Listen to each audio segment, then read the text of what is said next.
press the bell icon on the YouTube app and never miss another update. जय हिंद दोस्तों, आज की video में हम पाकिस्तानी मीडिया का एक और दुखड़ा लेके आए हैं। चलिए बिना देर किए वीडियो शुरू करते हैं।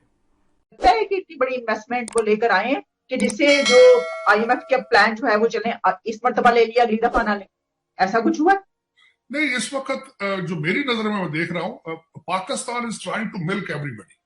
उसकी वजह ये है कि आपने देखे 26 बिलियन। अब मैं थोड़ा आईएमएफ के इसमें सीपैक के बारे में बोलना चाहूंगा आगे कि 26 बिलियन डॉलर आपने किस तरीके से उसको मिल्क किया आपने। चाइनीज जो तहफुजात हैं उनके, आपका जहां भी वो जाते हैं आपकी रेड टेप उनसे पैसे मांगती है। आप उनके प्रोजेक्ट्स के ऊपर आप जो उनको चीजें सप्लाई करते हैं ओवर प्राइसिंग करके करते हैं। और देखिए वो परेशान है कि चोरों को मोर पड़ गए, क्योंकि तो वो खुद भी करप्ट है लोग, लेकिन करप्ट से मिले तो क्या होता है, बिल्कुल यही स्टोरी सीपैक की हुई है। अब वहां से वो बेचारे फंसे हैं, उनके पास चॉइस नहीं। 60 बिलियन का प्रोजेक्ट था, आधे तो आप खा पी गए। उनके पास क्या चॉइस है? चाइना के पास उनके पास कोई चॉइस नहीं है। अब अमेरिका के पास तो चॉइस है इंडिया का, लेकिन जो वो बेचारे 26 बिलियन लगा चुके हैं उनके पास तो चॉइस कोई नहीं। वो इजहार तो करते हैं अपनी नाराजगी का।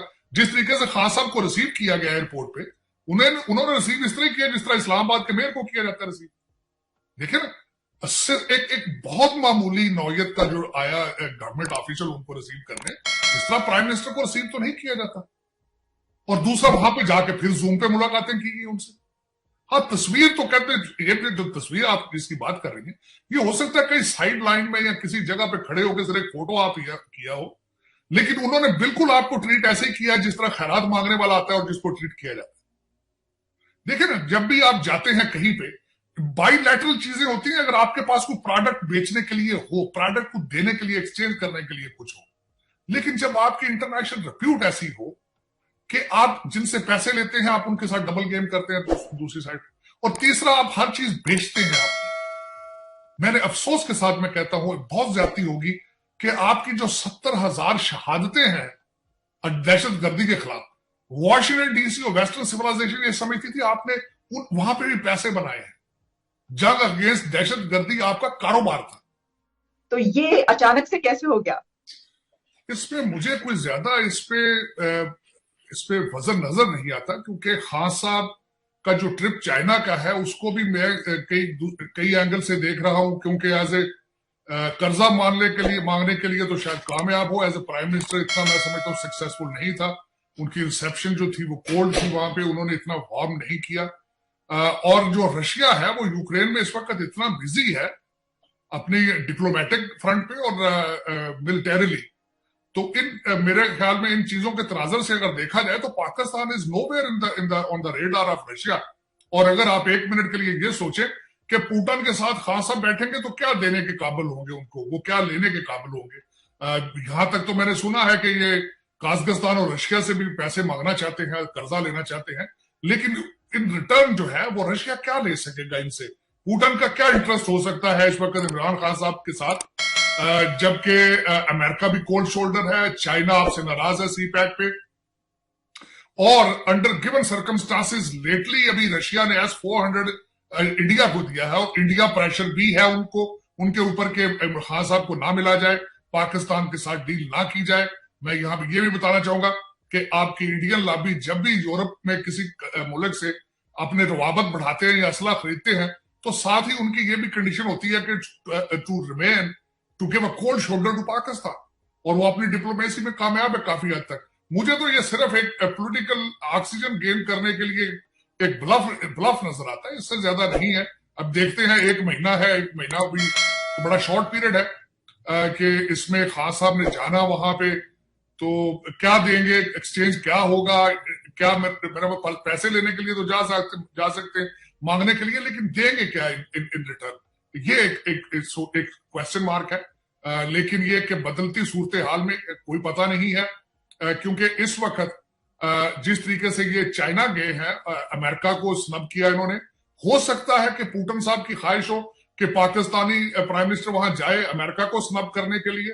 और जिस तरीके से आपको पता है कि ज्यादातर ममालिक में ने चाइना में भी बाइकाट किया था चाइना का, और उनको जरूरत थी बंदों की, تو ان سرکمسٹانسز میں ہو سکتا ہے کہ رشیا بھی تھوڑا سا یہ بتانا ہو چاہے دنیا کو یا خاص کر امریکہ کو کہ we still have allies and we are still a player. اس سے زیادہ میرے خیال میں خان صاحب کے پاس دینے کے لیے کچھ بھی نہیں ہے، پاکستان کے پاس دینے کے لیے کچھ نہیں ہے، بلکہ لینے کے لیے تیار ہے. خان صاحب کا آپ کو پتہ ہی ہے چائنا، رشیا اور قازقستان ان تینوں سے پیسے مانگ رہے ہیں. تو ساری صاحب بڑا اہم نقطہ آپ لائیں کہ ہو سکتا ہے کہ پریزیڈنٹ پوٹن جو ہے وہ یہ سوچ رہے ہوں کہ چلیں ذرا عمران خان صاحب رشیا تشریف لے کر جائیں اور ذرا امریکہ کو جو ہے وہ ٹھیک ٹھاک سنائیں تاکہ ان کو خوشی بھی حاصل ہو اور امریکہ کو ایک پیغام جائے. لیکن شاید ہم یہ نہیں جانتے کہ اس سے ہمارے اوپر کتنے برے اثرات پڑیں گے. لیکن ساجد صاحب جو پاکستان کے اندر پالیٹکس اس وقت چل رہی ہے سر، وہ تو لگ رہا ہے کہ بس ابھی خان صاحب کی جو حکومت ہے وہ چند گھنٹوں کی مہمان ہے. نظر تو ایسا آ رہا ہے. آپ نے دیکھا کہ زرداری صاحب ملنے گئے ہیں وہاں پر چودھری شجاعت صاحب سے. دیکھیں میں نے آپ کو پہلے بھی کہا تھا کہ خان صاحب نکلیں گے تو پیچھے سے چیزیں ہلنی شروع ہو جائیں گی. سب سے پہلا تو ریٹرن یہی ہے، شہباز شریف صاحب اور پیپلز پارٹی بڑے عرصے بعد اکٹھی ہوئی. اس کے بعد جو ریسنٹ ہے کہ کاف لیگ جو ہے وہ بھی کافی عرصے سے ناراض تھے، اور ان میں خان صاحب کے لیے نیوز یہ ہے کہ آپ نے جو اکٹھے کیے ہوئے تھے لوگ وہ سب بھاگنا شروع ہو چکے ہیں. اس وقت نہ صرف کاف لیگ جو ہے وہ ملاقات کر رہی ہے زرداری صاحب سے، دوسری انفارمیشن، دوسرا جو ایک نیا اس میں ایک اینگل آ رہا ہے کہ ایم کیو ایم جو ہے ان کے پاس 2 وزارتیں ہیں لیکن ان کے تحفظات ہیں. وہ ایک وزارت جو ہے لا منسٹری وہ سمجھتے ہیں یہ ہماری نہیں ہے، یہ تھرڈ پارٹی کی ہے، اور وہ ان کی خواہش ہے کہ جو ایک وزارت ٹوٹی پھوٹی ہے اس کو بھی چھوڑ دیا جائے. ایک تو دوسری چیز یہ آ رہی ہے. تیسرا بلوچستان سے جو ایک منسٹری ان کو دی گئی ہے، اس وقت آپ کے سینٹ کے چیئرمین ہیں انٹرسٹڈ ہے کہ کسی پختون کو بھی ایک منسٹری دی جائے. زبیدہ جلال ایک منسٹری ان کے پاس ہے لیکن دے آر ناٹ سیٹسفائیڈ اس پہ، اور بلوچستان کے حالات بھی جس طرح آپ کو نظر آ رہے ہیں. تو یہ جو لوگ ٹوٹے بیساکھیوں پہ کھڑی گورنمنٹ تھی اور بیساکھیاں اب ہل رہی ہیں، لیکن زیادہ اس میں نے شاید آپ کے سیگمنٹ میں آپ کے ویلاگ میں ہی کہا تھا کہ جس طریقے سے انہوں نے اسٹیٹ بینک آف پاکستان کا جو لا پاس کرایا تھا، اگر پاکستان کے سیاسی فیوچر یا سیاسی حالات کو سمجھنا ہو تو وہ جس طریقے سے پاس ہوا تھا کسی تیسری طاقت کے ذریعے، وہ سمجھنا بڑا ضروری. اس کو دیکھیں تو پاکستان کے کرنٹ حالات اور پاکستان کا مستقبل اس میں نظر آ جاتا ہے. کیونکہ میں سمجھتا ہوں کہ پاکستان میں 3 پارٹیاں نہیں ہیں، چوتھا ایک ایلیمنٹ بھی ہے.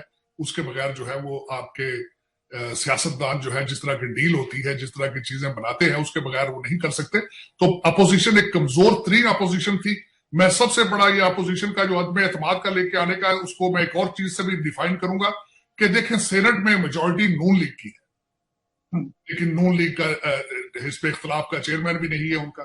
کس طریقے سے چیزوں کو مینج کیا جاتا ہے، مینیپولیٹ کیا جاتا ہے، اور یہ جو جب تک تبھی تو آپ پاکستان کی آپ کی ڈیموکریسی کو بھی ہائیبرڈ کہا جاتا ہے، رجیم کو بھی ہائیبرڈ کہا جاتا ہے. تو اپوزیشن بالکل کمزور ہے.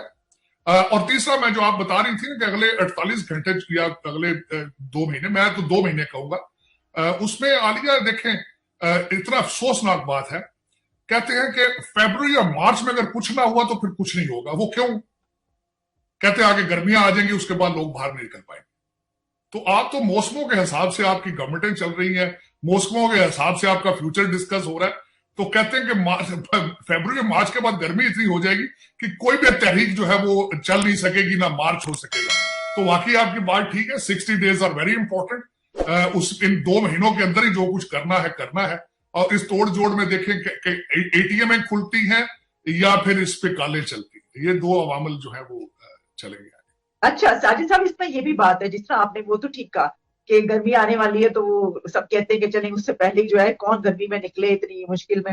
تو جو عمران خان صاحب ہیں انہوں نے اپنے پورے ملک میں جلسوں کا اعلان کر دیا.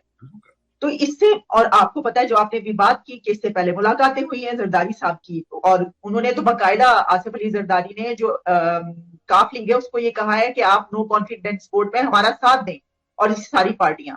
تو اس لیے کہا جا رہا ہے کہ بس اگلے چند گھنٹے جو ہیں اس میں کچھ اگر فرض کریں بولی پارٹیاں مل جاتی ہیں. لیکن ساجد صاحب اس میں ایک نقطہ یہ ہے کہ کہا جاتا ہے نا کہ اگر سیم پیج ہو تو پھر تو کوئی بھی کھڑا ہو جائے تو وہ کامیاب نہیں ہوتا جب تک سیم پیج رہتا ہے.